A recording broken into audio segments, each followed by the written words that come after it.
This is Keith Helwig from Cops Corrections Videos. If you like my videos, please hit the red subscribe button. So I've been sitting at home for the past couple weeks because I'm elderly and I'm frail and I'm in a high-risk group and all that kind of good stuff from the COVID-19. And being at home with my wife, of course, it's helped our relationship, I'll admit that. But I also get bored. I've chosen not to work because I am in a high-risk category given my age. So I've been home. So I did something that I said I would never do again.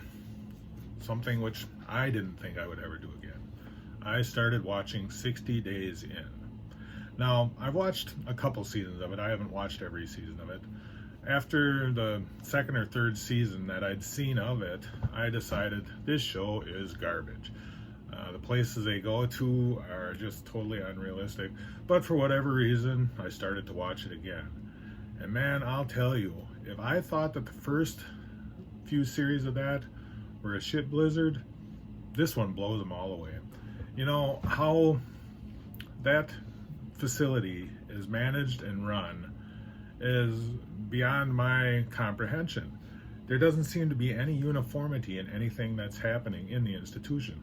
Of course, once again, the show is portraying all the officers as being the bad guys, and we have altruistic inmates who are helping each other, and all this other stuff that anybody who's worked in a prison or worked in a jail knows is pretty much BS. But some of the officers that they're showing there are just horrible. There was one woman in particular, I believe her name was Wilson, who went out of her way just to irritate other inmates, to deny them basic human rights, things of that nature. It showed her, then it showed a lot of the other officers too, and the vast majority of them were pretty unhealthy looking, to be perfectly honest with you, and they didn't run their units. I realized there was only one officer to a large dorm unit, but they didn't run the units. I mean, there were fights happening and the officers basically just stood back and watched it. Now, I don't know if this is due to a lack of training at their facility, if it's due to a lack of support from above if something does happen, but it just gave a god-awful view of correctional officers. Now, I'm sure there are a lot of good officers in that jail that they're portraying on 60 Days In right now, but unfortunately, they're not showing them. They're showing the bad correctional officers. The participants in the show, the originals was, one was a Marine, one was a correctional officer, one's a police officer, then there's a born-again Christian, a college athlete. They all come from varied walks of life. And there's some of them that are just so distasteful. You can tell they're on the show trying to get national recognition or whatever to further their career. But they're just not decent people themselves, it seems. They even brought in a correctional officer that had been on one of the shows previously. He'd worked in one of the jails previously to kind of fill the gap. And you know what? He's doing a good job. He's getting a lot of information from the inside. He's a young black man, and he's pretty much helped to infiltrate in the drug trade and getting weapons in the jail, things of that nature. But where I have a problem with it is the ease of which they're able to get drugs and weapons in this facility. To be perfectly blunt with you, if I were the sheriff of that county, I would be ashamed to have my jail showed in the way that it is. The place is filthy. The inmates run it completely. They had a situation where one of the participants is a police officer, and she is up talking to inmates, trying to get them out of their cell, and the officer's standing back doing nothing. It just amazes me that this facility lets the inmates run the units.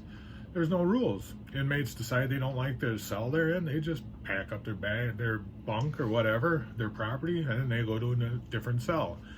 How they keep count of these inmates is totally beyond my comprehension. There seems to be little to no control of the officers over what's happening in that facility, and there seems to be little or no control of the superiors to supervisor officers. You see these situations in the show where an officer is doing something which is blatantly wrong, and obviously they feel comfortable enough to keep doing that, So to me, that indicates that the captain or lieutenant or sergeant or whomever is on duty isn't doing their job. They are not supervising them correctly. If I had any recommendations to make to the sheriff of that county, it would be, number one, teach your staff how to treat other individuals. Number two, get some quality training into your staff. Number three, get some quality supervision on the block with your staff. You know, don't have a captain or a lieutenant who's sitting on their big butt in an office somewhere watching things over a video monitoring or whatever. If you want to have good supervision, they have to get out there and give the supervision. You can't do it sitting behind a desk. You know, I guess I have to applaud the efforts for the sheriff and the jail administrator that they do want things to change. But man, I'm telling you, I would be embarrassed to be affiliated with that jail right now. Hopefully things are going to change. Hopefully things will get better once this show is done. But for now, I'm going to watch it through to its conclusion. You know, it's kind of like watching a puppy die. You know, it's as painful as it is to watch. You just want it to be over. You just want to see how it's going to end up. So that's what I'm doing with the show right now. I want to see how it's going to end up. It's entertainment. I realize it's entertainment, that it doesn't portray the reality of the situation.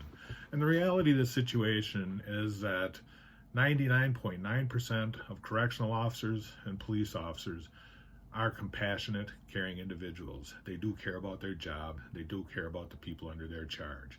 And we need to remember, 60 days in is entertainment. It's not reality. Until next time, this is Keith Helwig from Cops Corrections. Stay safe and watch your back.